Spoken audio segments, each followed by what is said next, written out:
13ই বৈশাখ কৃষ্ণকালী মায়ের বাৎসরিক দিবস। কি হলো আজকের দিনে সম্পূর্ণটা আমি আপনাদেরকে দেখাবো। মায়ের মিষ্টি প্রসাদ বিতরণ থেকে মায়ের মন্দিরের সামনে উপচে পড়া মানুষের ভিড়, সঙ্গে ছিল বাসন্তী পোলাও মায়ের ভোগ প্রসাদের জন্য। সেই সব প্রসাদ সমস্তটাই ভক্তদের জন্য বিলিয়ে দেয়া হলো। সকল ভক্তদের উদ্দেশ্যে আজকের দিনে মঙ্গলা মা কি বললেন? ঘরে বসে মায়ের নাম জপটাই আপনারা জেনে গেছেন। ভগবান শ্রীকৃষ্ণ তিনি বলেছিলেন যে কলিযুগের আমার নাম করে কিন্তু আমরা উদ্ধার হব, তবে তাই হয়েছে। 27শে এপ্রিল 2025, 13ই বৈশাখ রবিবার। বৈশাখের প্রথম অমাবস্যাতে কৃষ্ণকালী মায়ের মন্দিরেতে বাৎসরিক অনুষ্ঠান অনুষ্ঠিত হল। মঙ্গলা মা পূর্বে ঘোষণা করেছিলেন যে বেলেরা কৃষ্ণকালী মায়ের মন্দিরে বাৎসরিকের দিনে গ্যাদারিং করা যাবে না।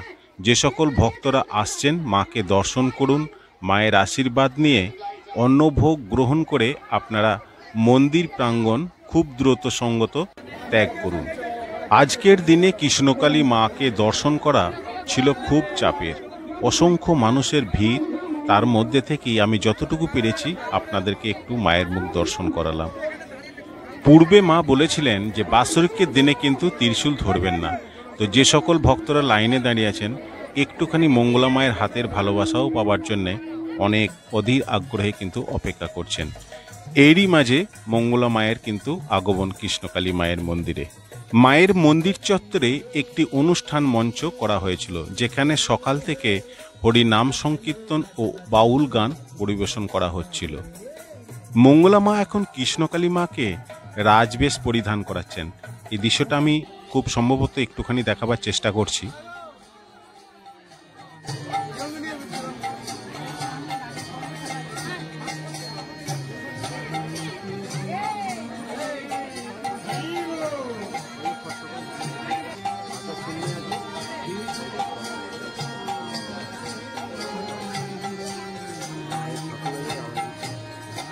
আজকের দিনে যে সকল ভক্তরা কৃষ্ণকালী মাকে সন্দেশ বা মিষ্টি দিয়ে পুজো দিয়েছিলেন, সেই সকল মিষ্টি সন্দেশগুলোকে প্রসাদ রূপে প্রত্যেক ভক্তকে বিলিয়ে দেওয়া হলো। সকাল থেকেই দেখা গেছে মায়ের পরমান্ন রান্না করার জন্য একটা বিশেষ উদ্যোগ, এবং সেই পরমান্নকে যাতে প্রত্যেক ভক্ত সমানভাবে সেই ভোগ প্রসাদ গ্রহণ করতে পারেন, তার জন্যে সজাগ নজর রেখেছেন মঙ্গলা মা।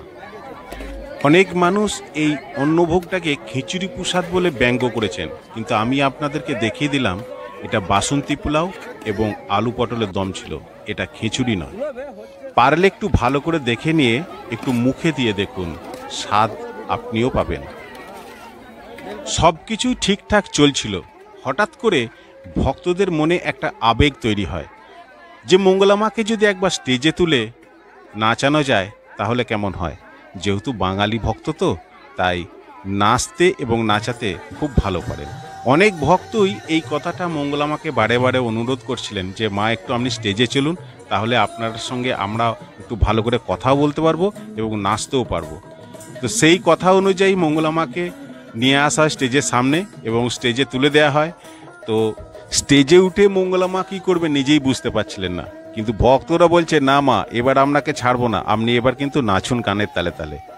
চলুন এবার তাহলে আমরা একটু মায়ের নাচ দেখি।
Amar দিয়া চলেছে দিন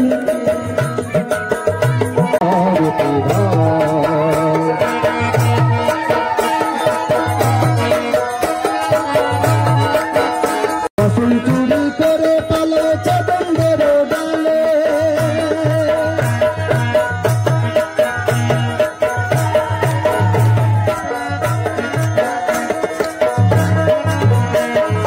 বেধির পাশের মাঠে যাইবে মথুরাতে লুকিরে বাজিয়েছেন চলে সাথে সাথে বাজা মানে মারে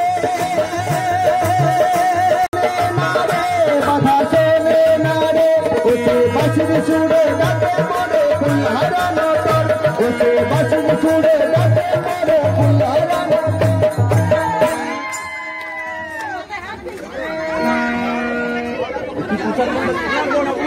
মা ভাবলেন আমি স্টেজে থাকলে হবে না, এই মরা ভক্তগুলোকে যদি নাচাতে হয় তাহলে আমাকে স্টেজের নিচে নামতে হবে, তাহলে এই মরা ভক্তগুলোও নাচবে। তোর জন্য কি করলেন মা, স্টেজ ছেড়ে নিচে নেমে এলেন।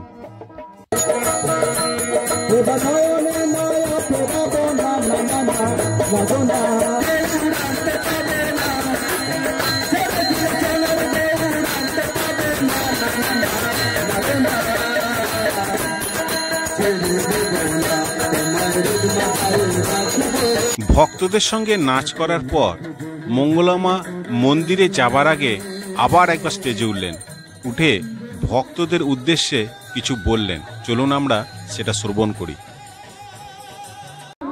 আমি বিশ্বাসী গোবিন্দকে শুধু বলি, জয় কৃষ্ণকালী মায়ের নাম জপ করুন। ঘরে বসে মায়ের নাম জপটাই আপনারা জেনে গেছেন। ভগবান শ্রীকৃষ্ণ তিনি বলেছিলেন যে কলিযুগের আমার নাম করে কিন্তু আমরা উদ্ধার হব, তবে তাই হয়েছে। আজকে কত দুস্থ অনাথ, কত দূর থেকে ভক্তরা এসে শুধু মায়ের নাম জপ করে ভালো হয়েছে। আপনারা জানেন 100টা 200টা ভক্ত নয়, এখানে সবাই জেনে গেছেন কত ভক্ত হয়। শুধু নাম জপ, জয় কৃষ্ণকালী মায়ের নাম জপ। বাবা, ভিডিওটা কেমন লাগলো একটু কমেন্ট করে জানাবেন, আর একটা ভালোবাসা দেবেন লাইক দিয়ে। আজকের মতো এটুকুই, আবার দেখাবে নেক্সট কোনো ভিডিওতে। তাহলে চলো একসঙ্গে বলি, জয় কৃষ্ণকালী মায়ের জয়।